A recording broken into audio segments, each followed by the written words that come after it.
everybody. Thanks for coming tonight. I would first like to thank Wendy Edwards for suggesting Joyce J Scott come to see us today. And thank you to Christine and Olanda and Leslie for making this happen. And I want to do a shout out to Winnie tonight, because I always forget to shout out to Winnie for taking all the photos and recording this great event. I have known about Joyce's work for a long time and been a big fan, but it was only a few years ago when I actually got to meet Joyce in person, and it was incredible. She is a force, and if you don't already know that, you'll know that in a few minutes. She is a pivotal community member in Baltimore, and her reach is expansive. Joyce J Scott is a MacArthur Genius Fellow. She has a BFA from MICA and an MFA from the Instituto Allende in Mexico.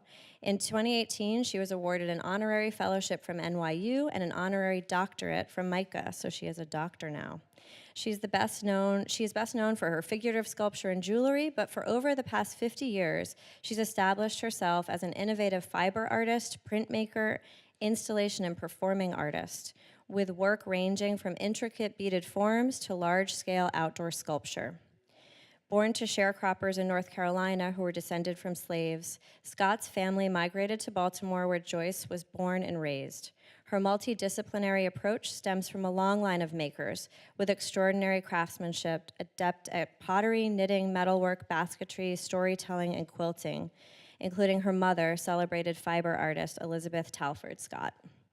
Scott's diverse and adventurous body of work blurs the boundaries between fine art and craft and challenges viewers to confront the darker aspects of human nature in scenes both contemporary and historical.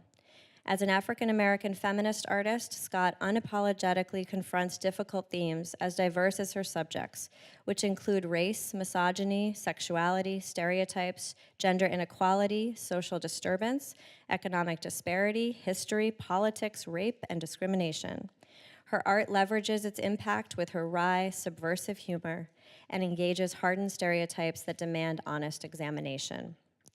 Scott's work has been placed in many important private and public collections, and I cannot list them all because I would be here all night, but they include the Baltimore Museum of Art, the Brooklyn Museum, the National Museum of African American History and Culture in DC, the Detroit Institute of Arts, the Los Angeles County Museum of Art, the Met, the Museum of Art and Design, the Museum of Fine Arts Houston, and the Philadelphia Museum of Art, among others. Her exhibitions and events are so numerous that I will only focus on highlights from the last 2 years.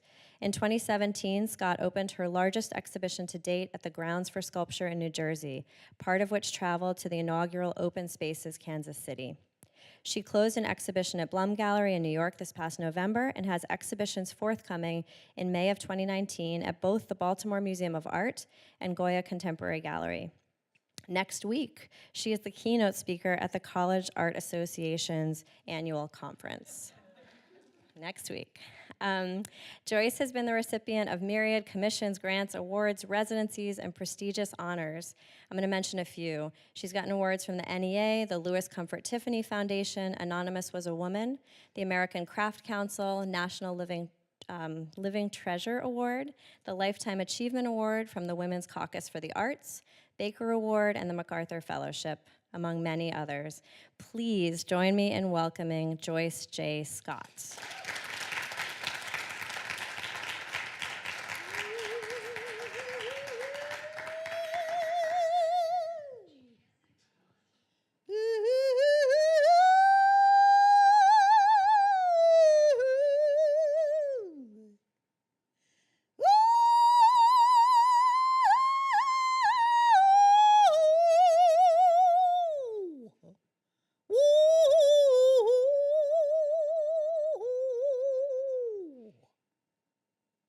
I'm not scared of dying, and I don't really care. If it's peace you find in dying, well, let my time be near. If it's peace you find in dying, and if dying time is near, then bundle up my coffin, 'cause it's cold way down there. Troubles are many, there is deep. As well I can say there ain't no heaven, and I pray there ain't no hell, and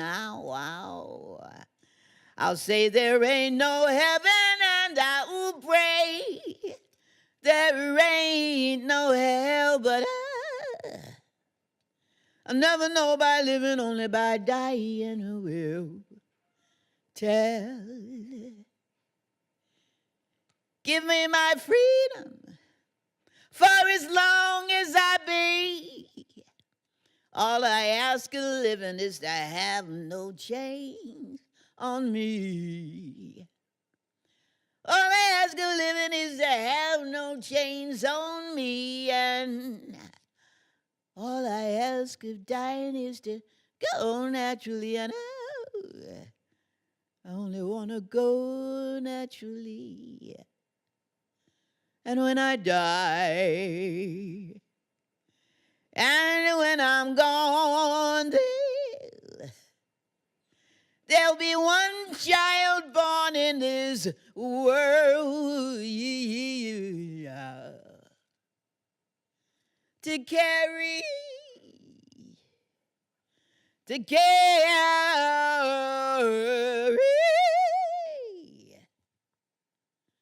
on. Hi, everybody.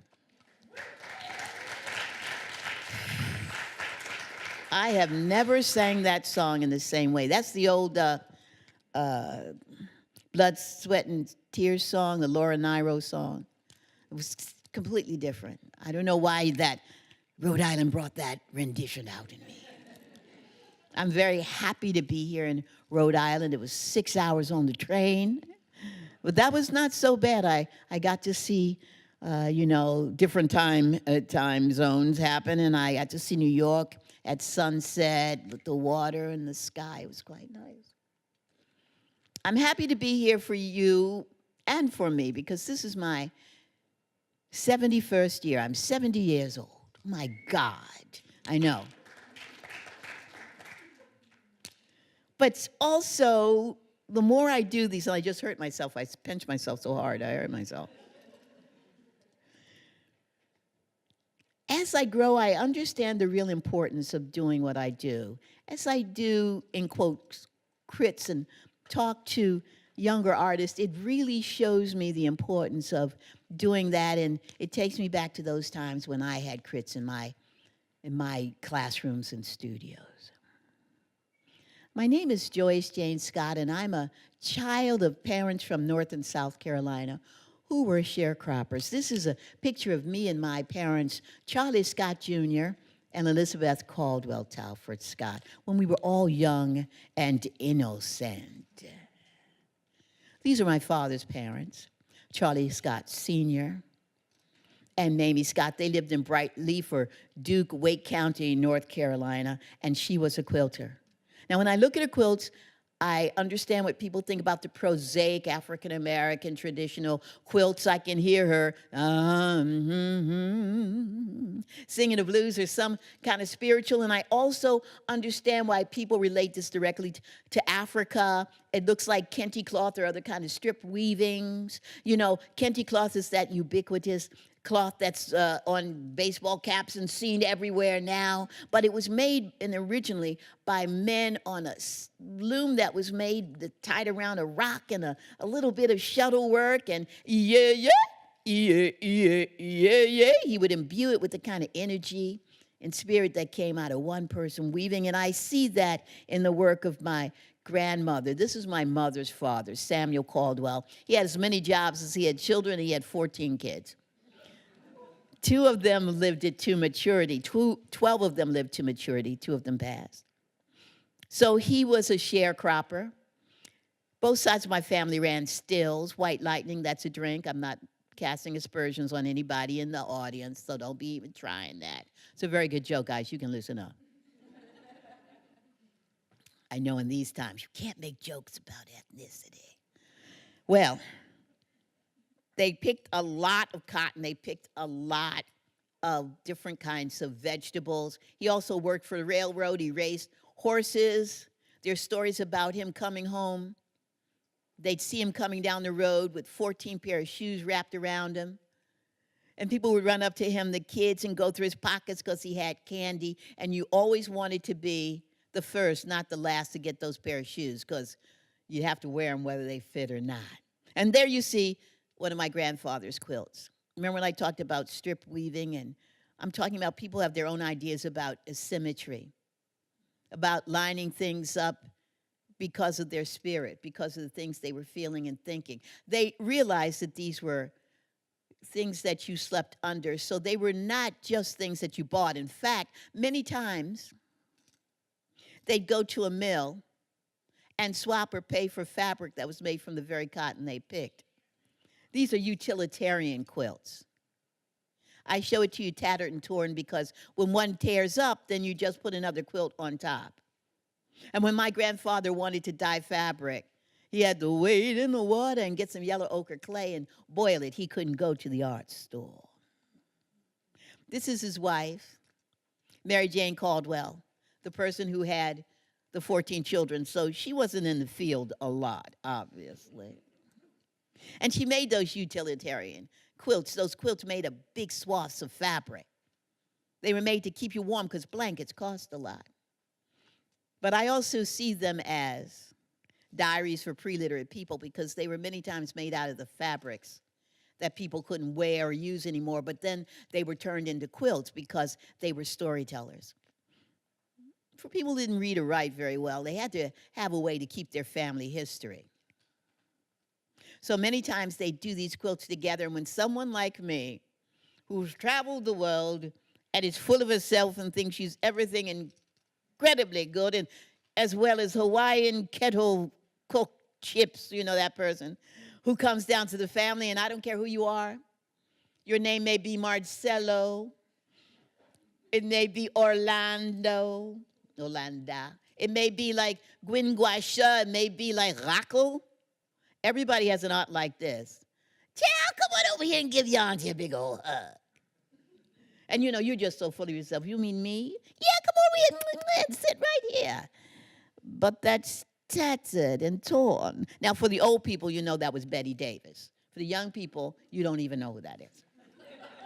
But for you geezers, you know, tattered and torn with Betty Davis. And she says, honey, that's not tattered and torn, but it's stained. It's not stained. Don't you know who that is? That's Uncle Benny. Uncle Benny, those are his trousers. You never hear trousers anymore, do you? Those were his trousers. He'd be out there in his victory garden, and he'd be trying to grow the sweetest tomatoes, and they always turned out sour. We had so much cha-cha pickle. Y'all call it chow-chow. We had so much cha-cha pickle every time, and that's where his knee print. This is Uncle Benny. He was short. He hadn't keep talking. You don't know him? His daughter's a slut. You don't know Uncle Benny. And right there, my whole family story that I didn't know was told me. And they go from square to swath to angle to this and tell you stories about the family for pre-literate people. Now, why do I say that's important? Because when my mom dragged that quilt with her from South Carolina, she said, as your parents are wont to do, she blamed the tearing of it on me. So she said, you should fix it. If you love it, and these are her words, you ought to write on it, meaning I ought to stitch on it, because each stitch is a word, and they become sentences and paragraphs about what you want to say. And you should put a new page on the book, meaning a quilt top. And then we get to my mom. Elizabeth Caldwell Talford Scott, a nationally known fiber artist, who was my first teacher. When people ask me, when did you know you were going to be an artist? I always say in vitro. I was fabulous. I had the best looking placenta when I came out. These are really good jokes. What are you guys doing? I said to the doctor, move, you're in my light. But boom, boom. Oh, gosh. That's a Henny Youngman thing. I know. Henny who? Okay. My mother was my first teacher. She taught me to do beadwork when I was around 5. And I always made art with my mother. In fact, until the day that she could no longer quilt because she was progressing with dementia, we worked together. This is one of her quilts. This is called the 50-year quilt. She worked on it for 50 years. She taught me how to do things on it, and there are different pieces of fabric that came from our life as we traveled around.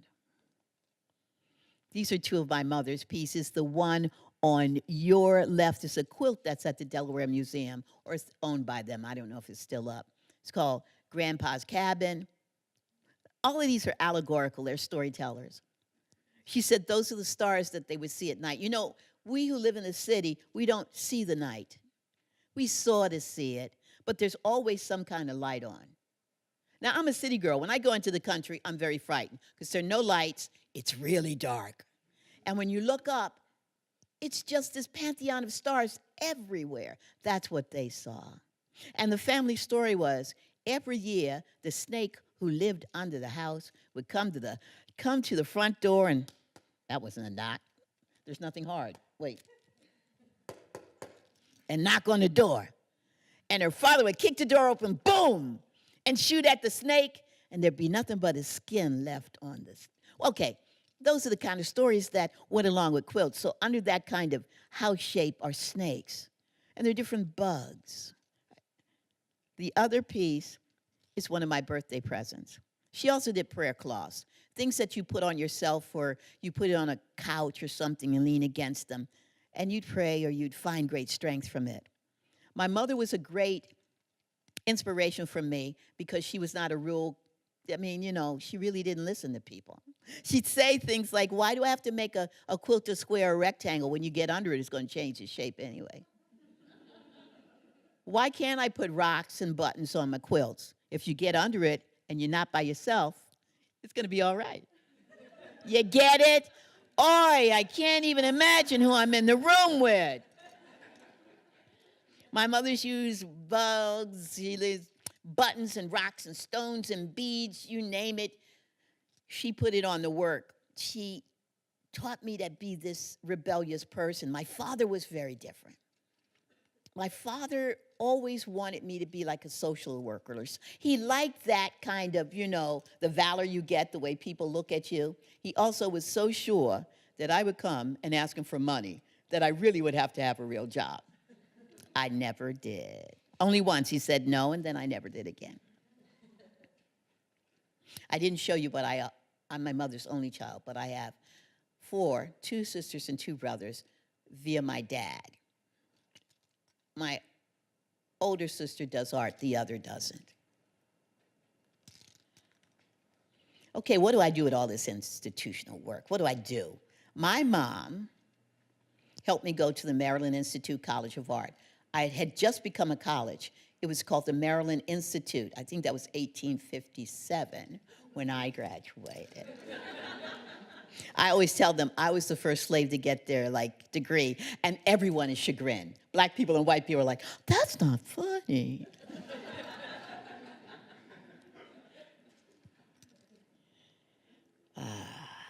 So I went in thinking I'd be the best painter ever, and I was disabused of that. I was told to stop painting for the betterment of myself and the entire human race. And I did. You'll see the circle that's going to happen. I always thought I'd be a teacher, but I got my undergraduate degree in education. And that meant you had to learn everything because you have to teach everything. But you know what? It's what I'd always had in my life at home. My mother's side of the family were potters, and they were spinners, and they were weavers. My father's side were a lot of quilters, and they would carve canoes. So I had all of this family history and knowledge. Well, during my student teaching, I realized I'd become a 700-pound alcoholic if I actually taught in the public school system. So I did what everybody did in 1969, 70. I ran off to Mexico because I was like a flower child, hippie kumbaya. I didn't speak the language. It was the beginning of my sojourn, and that was my mom's thing. My dad was like, you shouldn't go. You don't know what's going to happen. My mom was like, I don't want you to go, but you should go. And I did. I went with 2 other hippies, and one of them had a small son. And I stayed there for a year. I got there thinking I was just going to hang out. I ended up getting a scholarship at the Instituto Allende. The first year they were giving out graduate degrees, and I got my graduate degree in crafts, which meant I did everything again: metalwork, weaving, dyeing, clay. I did the very worst senior graduate thesis ever. I will never show it to anyone. And I think it will be when I am burned. What's that called when you're burned, when you die? When I'm cremated, that goes with me. I'm going to have it safety pinned to my drawers. It is the worst thing. I look at it every like 10 years and think, how did I get out of school? They wanted me out of Mexico, obviously. It's the worst thing ever. But remember, I think these are opportunities, not failures. And it really was the worst thing ever. I came home and realized that I was going to be an artist. I was a drug counselor for a year. Most of the drug counselors laughed at me because I was not a drug abuser, so they didn't think I should be there. But because I was an artist, and I used art as my modality, and we painted on all the walls, and we did little skits and spoken word, I was okay. But when we did group, I was the worst person there. After being with humans who are at their very best and very worst, I realized this is not what I want to do. I really just want to be an artist. So at 23, I said, that's it. My mom and I bought a house for 10 grand, and it took us a while to pay that off. And then I just worked for myself. It was also the time when I kept having really good relationships with other artists and historians, and we realized the importance of my mother's work. And we started showing her work as well. Well, I, after Mexico, was not comfortable with staying in the United States. So I started my sojourn around the world. Back then, you could work for a while, save $1,000, $1,500, and go just about anywhere in the world and stay for 2 weeks a month. We're all laughing because that's what the plane ticket costs now. One of the first places I went after Guatemala was Panama. I really wanted to go because there's a group of people called the Kuna Indians. Sometimes you hear them or you see them spelled with a K-U-N-A or C-U-N-A. And people still call them Indians for some reason. They live on a complex of 300 islands off the coast of Panama. See, I know I'm hungry because I'm not being able to say actual words. Off the coast of Panama. Some of them are the size of this room. Some of them are a quarter of the size of this room. And I went there with a friend that I met in graduate school before tourists went. And we really went because I've been doing this technique, which is called molar work, or it's also called reverse applique, because instead of putting a piece of fabric down and stitching it, you stack fabric on top of each other, cut through the top layer, and do that concentrically until you get to the bottom. These are supposedly the second shortest people in the world. And they're on these islands. They wear these very bright blouses. Mola means the blouse, not the technique. And so I went, and they taught me things, and I taught them things, and they called me a big kuna because of my skin tone and my hook nose. And we laughed. And I realized, just like I realized in Mexico, just how human we all are, how united we all are if we allow it. I had a great time in canoes. I'm really classically African-American. I don't swim very well. I'm sitting in a prop plane, and people are getting off and on with chickens and goats. Really? I'm loving it. And I'm just learning more about life and about how I can parlay all that knowledge into my artwork. I was a weaver for a very long time. I love weaving. My mom was my first weaving teacher, and I learned how to spin. That's something I did for a short period of time because that could be very boring, and who wants to do that? But I can tell you a spinning story. So, like, I can't remember whether I was in Peru or Guatemala, but I think I was in Peru because of the head gear, I'm thinking. And I took a spindle, an American spindle, so that I could spin, and I was always a bad spinner, spin as you walk. So I'd get close to these folks. Remember, I still look like them with the hooky nose and the brown skin, and they're looking at me. I was much thinner, too, so I could walk a lot better. And I'd be spinning mine, dropping the spindle and stuff. And they'd be spinning and look at me like, really, what are you? And I drop my spindle a couple of times, so they give me their spindle, and they'd spin mine immediately well, and I dropped their spindle, and we just kept walking together. And they spoke Quechua or something else, wasn't even Spanish. But we talk about my jewelry. I used to always wear long braids, and all the braids would have charms that I'd have on the end of them, so I could pull them off and give them away.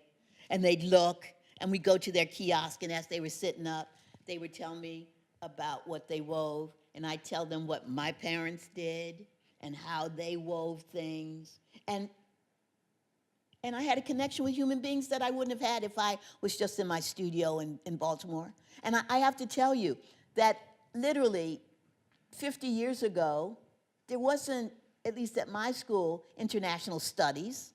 I couldn't, vie to win some kind of award and then go to France in the summertime. I really had to go myself. Boy, do I learn. I learned a lot, and I want you to know that they looked at me. I think if I were darker skinned, I'd get a different opinion by them, but I didn't feel that it would have been negative. It just would have been like, oh, so that's what your hair is about, right? I kept weaving, and I kept weaving, and I kept trying to inform my weavings about things, but I realized as I was evolving, I wanted to do more work about translucency and transparency, and I couldn't do that with fiber because it was basically would reflect the light off of it or it would absorb it. And that's when I started working a lot more with beads and glass. Okay, I'm going back because I edited this so it would be shorter, so we'd have enough time, but I took a lot of the images out. My first necklaces had everything, including the kitchen sink. I probably had a kitchen sink in there, a faucet at least. But each time I did that, I'd have to reinvent the wheel because I really didn't understand the math of beading. So I took all the materials out except the needle, the thread, and the bead. My mother taught me how to bead by sewing into fabric, once again, translucency. But in 1976, I went to Haystack Mountain School of Craft and learned the peyote stitch, which is only needle, thread, and beads. And it changed everything that I did. And now beads insinuated themselves into everything I do. So after I took all the materials out, I actually learned the math of beadwork, how it could increase and decrease, shape things, sculpturally make them flat. The piece on the left is a piece that I sent to Michelle Obama at the White House. I had a friend who was like, in the political thing, and so I didn't hear anything for a year, and I got a little upset thinking somebody's in the kitchen wearing this necklace, cooking, where's my necklace? And really, just as I told this person, you gotta find out, I got a form necklace, a form letter from Michelle Obama, blah, blah, blah, nice. It was nice, and she said, though, something about staying in touch, and I thought that meant she wanted a matching pair of earrings.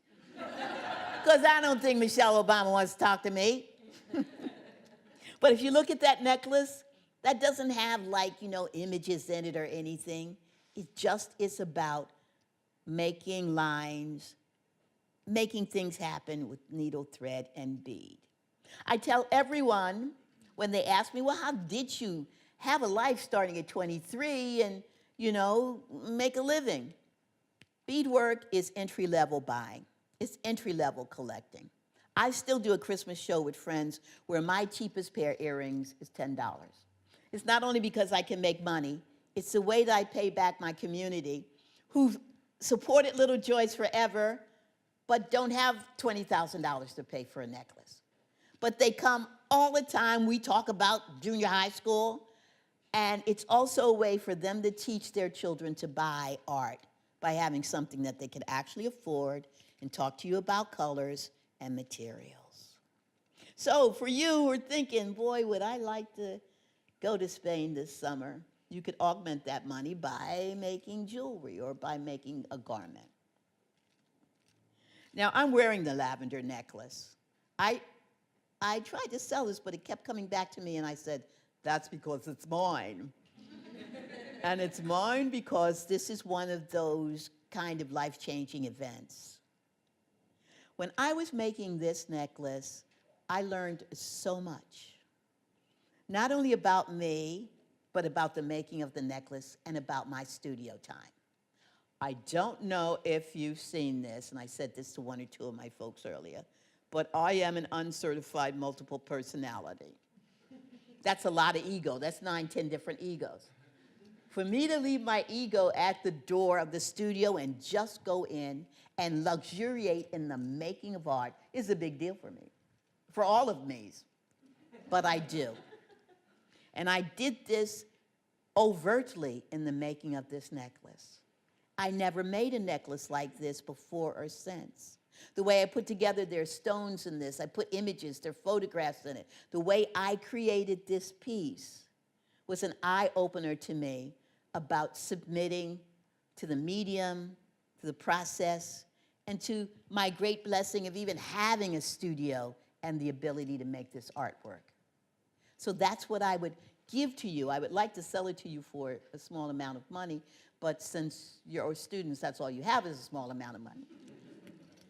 I would give to you that ability to erase things that impede you from making art. Just go in the studio and try to make art. It's a big deal. And it's great wealth, because in other places, people are just trying to have a glass of milk. A lot of my work is socially and politically oriented.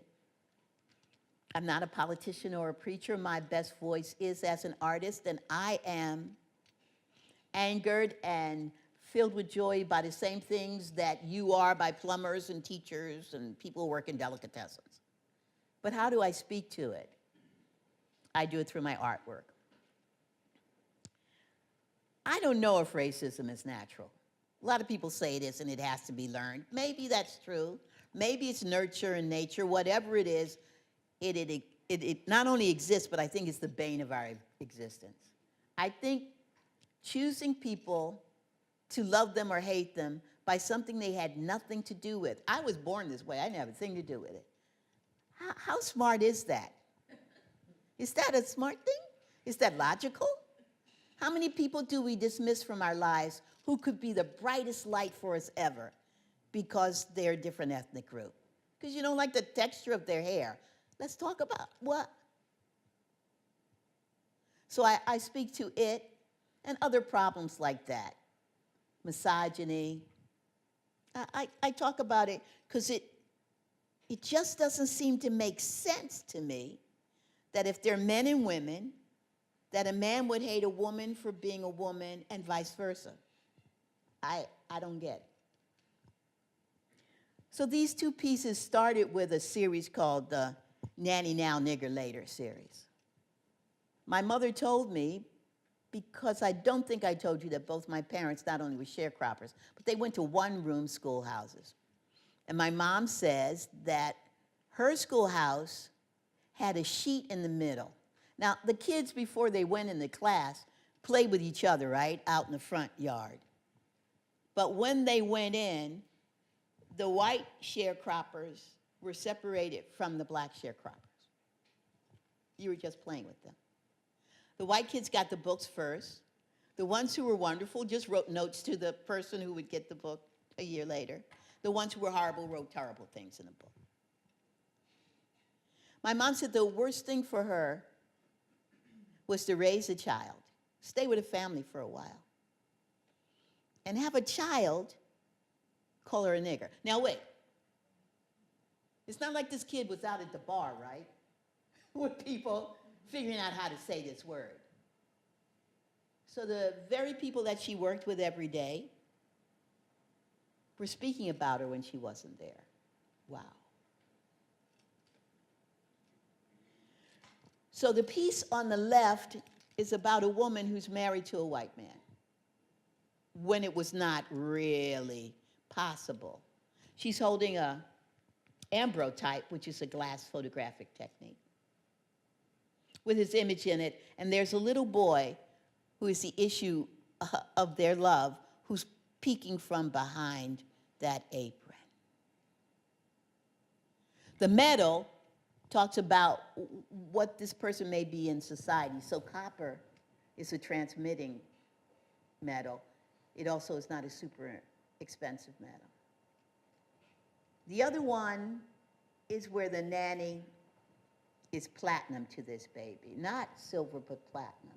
She is everything. Everything but a wet nurse. And now, as he grows older, he has to make a decision about her because of her ethnicity. She's done everything to him and for him, but now because of the society in which we live, he's going to have to make decisions about someone that he loves at a very young age, only because of her ethnicity. It's illogical to me. I just don't think this is a white and black thing. Can you hear me? Because I have been having that up to my thing. Is that good? I'm loud, so Marcelo's like, maybe you should, I'm loud. Okay. I was really, really upset about what was happening in Darfur in Senegal. 5 minutes, so I'm gonna go really fast. So a lot of my work has to do with what humans do to other humans, and specifically what men do to women. So a woman in a camp could be going out to gather water and she would be killed. She might be reconfigured in a weird way so people passing her would know that she was killed. I'm always trying to confound myself. This is a very large wall piece that the Montclair Museum just bought. It's about a day for Harriet Tubman, starting in the daytime walking all the way to the night. All small beads. I was blessed to have 2 residencies in Murano, Italy.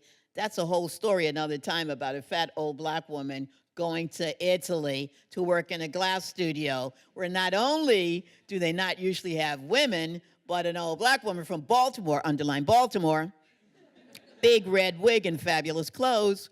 It was the best. So I did one of the groups I did was about Buddha. I use Buddha a lot in my work. And this is Buddha, who not only represents Buddha and evolution, but he represents the season. This is the seasons of summer and spring. And I gave this task myself to make a figure catch on fire. And that's what this fire figure is in glass and glass beads. Women are not only the beneficiaries of the horrors of war, sometimes they have to be fighters in wars. This is called War Woman. She's standing on a block that has cast guns and penises and figures, and the dice talk about, you know, the improbability of war. And she's also wearing a glass heart like a backpack. Gunshot is about violence with young men in cities. That really is a liquor bottle. I got in North Carolina driving through the hills trying to get to Penland. I understood what a shot of liquor was once I realized they would drink out of guns. I had an exhibition at Grounds for Sculpture. It was a very large exhibition. I did 2 outside installations. The inside installation was a room, Harriet Tubman's boudoir. It would be called a closet. That is from the National Airport. I tell everybody to go see it. That'll be the only time you'll get to walk on me. This is from the installation at Grounds for Sculpture in Hamilton Museum, New Jersey. See, I'm rushing now to finish. She is a 15-foot Harriet Tubman. Now, Harriet Tubman was less than 5 feet. She has graffiti on her and beadwork. When the curator was working with me, when I told her I'm going to put beads into the dirt and we're going to spray paint it, and then I'm going to have somebody write graffiti, which was a note from Frederick Douglass to her. She's like, really? It was so wonderful. And then I did a 10-foot Harriet Tubman. She's standing on quilts. Quilts were very important for runaway slaves. There's a 10-foot beaded sculpture of a woman in the trees. They're both wearing rifles. I was so amazed that Obama became the president. My mother at this time could no longer talk. or walk. And I said to her when we were watching it on TV, we've got a black president. I didn't say biracial. We've got a black president. And my mother's eyes did this, because that was really a hallmark for our culture. But still, you know, I'm me. So one of the things that they yelled about were his ears. So this is Obama as Buddha.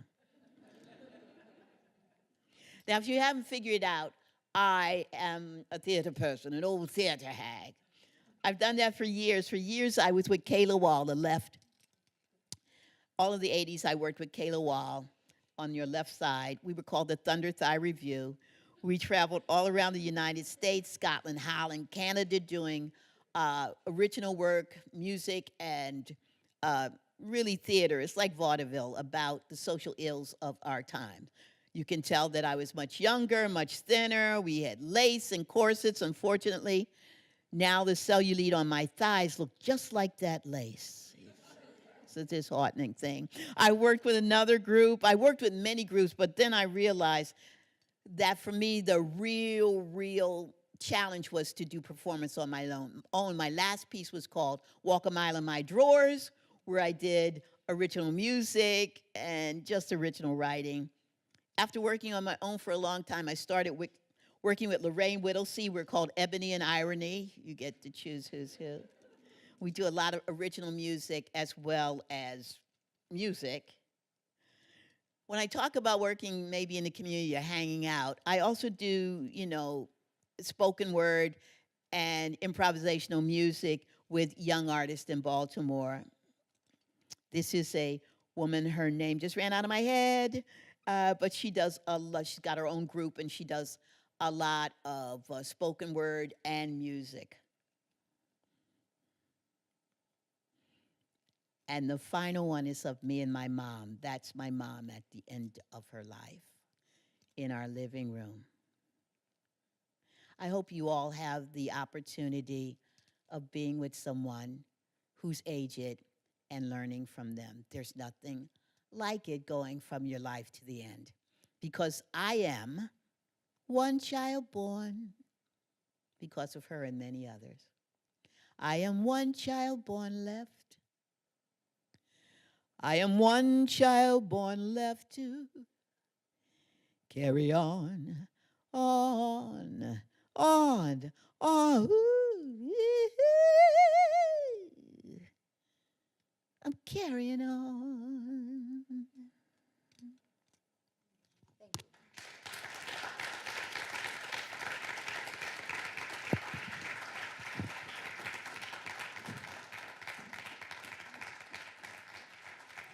Okay, we have a few minutes for Q&A. You may please ask me civil questions and comments. And there are mics here for you to do it. And there are two people who they don't have problems with them. They'll take the mic to you. And if nobody's thinking of anything, we can have a teacher as my shill to ask a question. How are you not asking questions? How are the people I saw today not asking questions? Somebody down here.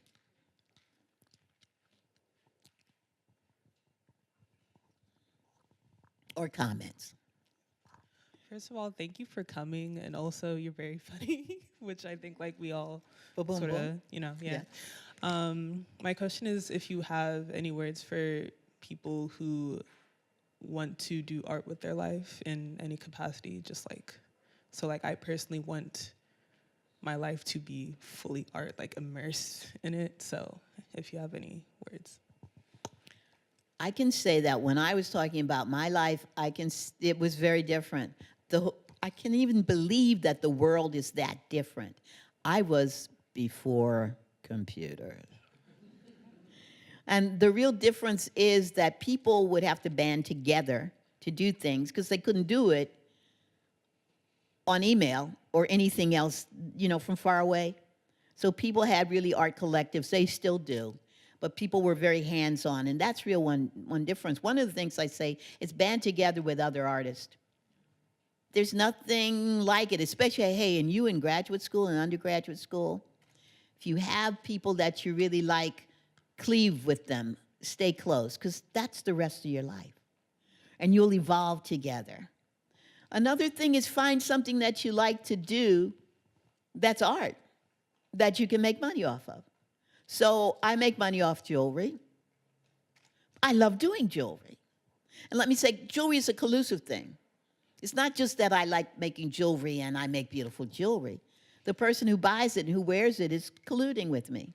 So if I have the N word, see, I don't like saying that. I feel it's a cop-out. If I have nigger or chink or something in it, that person has to make the decision to wear it and then be part of the discussion. So I do work that I can be paid for. There's muralists, there are all kinds of things like that. You can try to work in an art school. Was that a sneeze or a laugh, like muralist? Sometimes you're going to have to make big sacrifices and work at something that's not art-related until you can find that road for yourself. But my thing is to never give up. You know, that's what my mother told me, never give up. Just don't give up. She never gave up. Harriet Tubman never gave up. Harriet Tubman was hit in the head when she was a kid and had seizures and headaches her whole life. And she led a whole lot of people out of slavery. That's why she's a beacon for me. My mom just never gave up. I found out that later in her life she probably was dyslexic because she talked to me about, they said, we're watching TV and she said, I told them I wasn't stupid. It was a show on dyslexia. And remember, there hasn't been a name for it that long. It's about transposing words and stuff. Then her life came clearly to me and she never gave up. So don't, because artists are unique. I know that you hear this all the time. But other people go to work and people tell them what to do. They tell them what their dreams are. They tell them what their future will be. Art is created, not only for ourselves, for others. That's an amazing power to have. So you may have to sacrifice a bit to get it, but don't give up. It is a giant blessing to have. Did that help? Somebody else asked me something, because you know I'm ready to preach now. I might sing a Negro spiritual. Lord. Y'all, I'm realizing I'm really far north. Because when I say things like Negro spiritual, people in the South, yeah, girl, y'all like, really? A Negro spiritual? Isn't it 2019? Really? Yes, my love. So you alluded to this a little bit about your work in the community, but can you talk more about that? Because that's a big part of what you do, right? Well, it's not as big as it used to be, but I had a trifecta in, I think it was 2016. I was the first artist in residence at a place in Baltimore called the Motor House that has artist studios and offices for arts organizations and a theater. And I already have a studio, so why do I need it? Firstly, they gave me a stipend, that was nice. And it would get me out of my studio house back into the community, because you know, you don't necessarily want everybody at your house all the time. So I had a studio which allowed me to mentor and to do, I wasn't there as much as I'd like to, and to do a lot. They gave me a stipend, and instead of taking that stipend and having liposuction, I look back on it and think that was a mistake.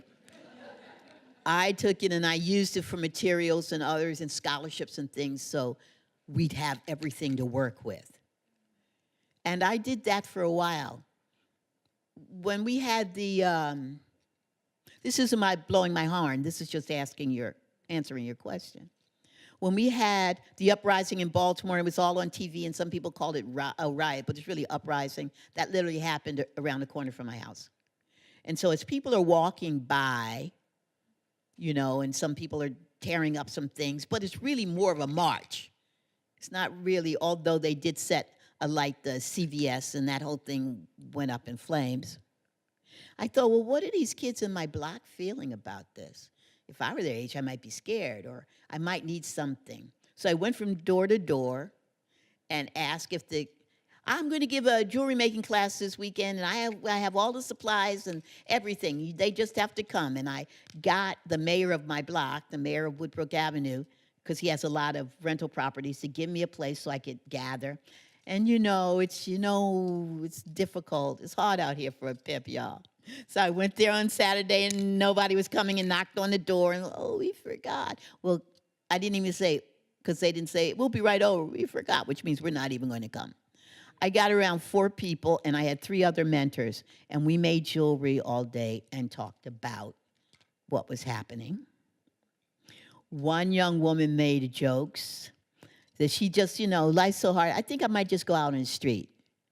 So first I thought I was going to go to the service, but I'm going out on the street. And we all looked at her and laughed. And then one of the women who owns her own jewelry store, who is a jeweler, and who at the time was a psychologist, said, I went into the service, she's African American, and explained to her what that meant. And we were watching her go, oh, it's a possibility. That's what I mean by community work. And sometimes maybe I'll try to do a scholarship, or a lot of things, since I was blessed with the MacArthur, means that I can be asked to do something and I can do it for free or for very little. I believe artists should be paid something. You know how we'll just do everything for free and then people get used to giving you nothing? You should be paid something. Or you get paid and then you give it back to them. But it's allowing me to do more of that and to have some freedom to do that. And I'm walking with a staff because I have a rotten knee and a rotten back, and I'm going to be able to take care of that now. And then I'll be out in the street more, which is a threat to myself and to others. Someone else asked me something. Yes. I know Orlando's like, I do nothing. I'm on the quiet side.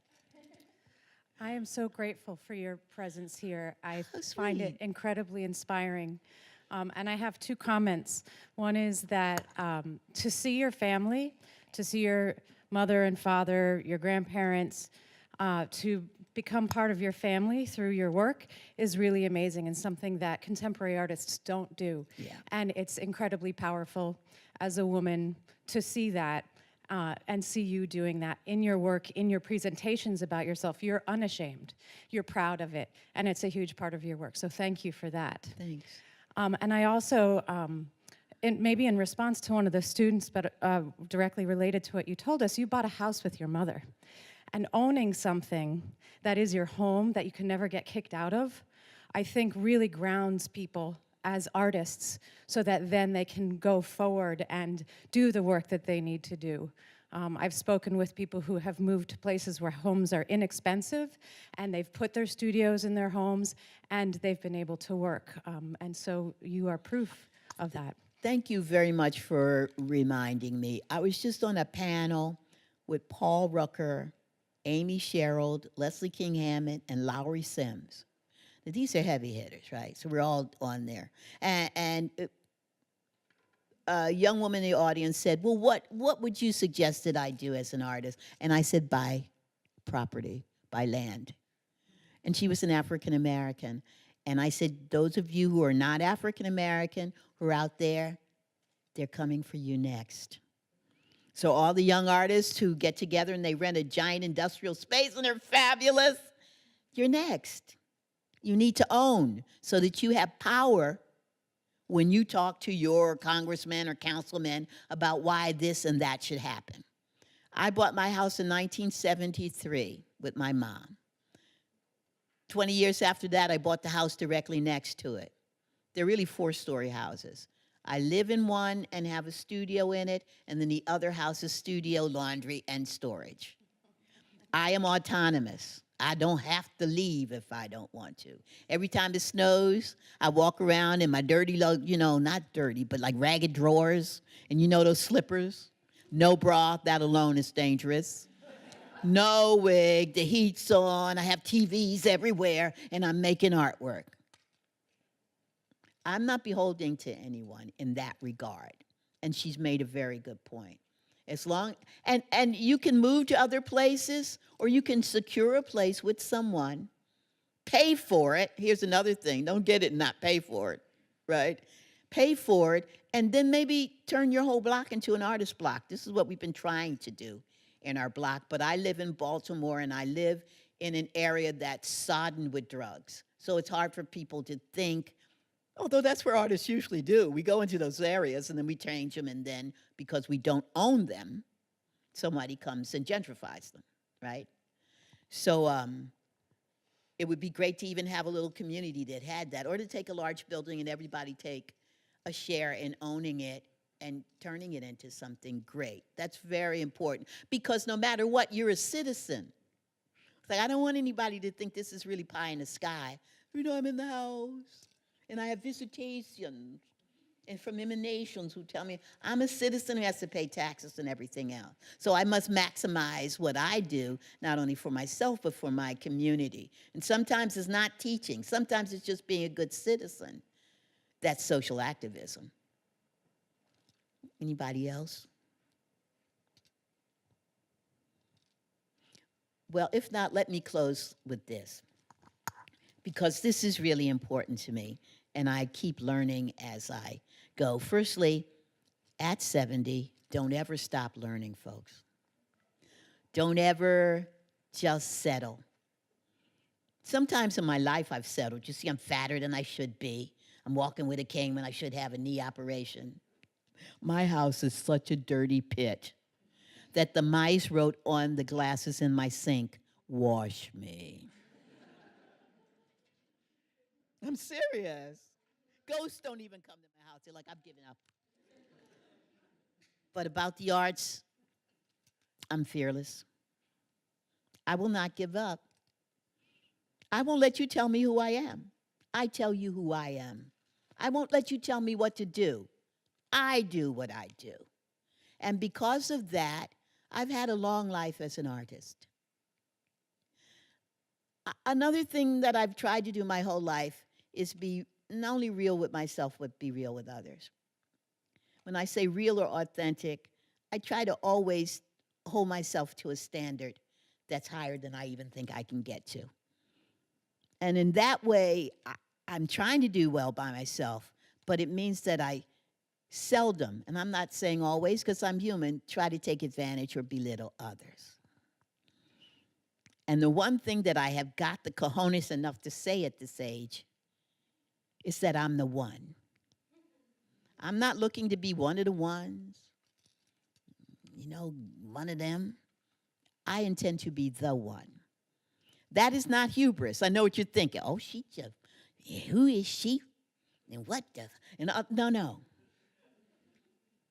By that I mean, when people look at work about beadwork or how I use glass, I want them to say Joyce Scott. Because it's just not for me. When they see that this African-American woman has made these strides, then that means that I've opened the door for someone else. Because trust me, I am literally standing on the shoulders, sometimes in heels, of people who had nothing. And they made me me. I usually end with this because it's the truth. I have a light, a very bright light. It was given to me by my parents and those who loved me. Now, in the old days, they'd say, I can't, I'm going to hide my light under a bushel. I can't be. No. My parents had to hide their lights under bushels because they were black and they were poor and they were ill-educated, but not me. I'm going to shine because a lot of people ate shit so I could have sugar. I'm going to shine. And if you can't cop a hit off of this bright light, if you just can't submit and know what true friendship and joy is, then step off, because I'm going to glow.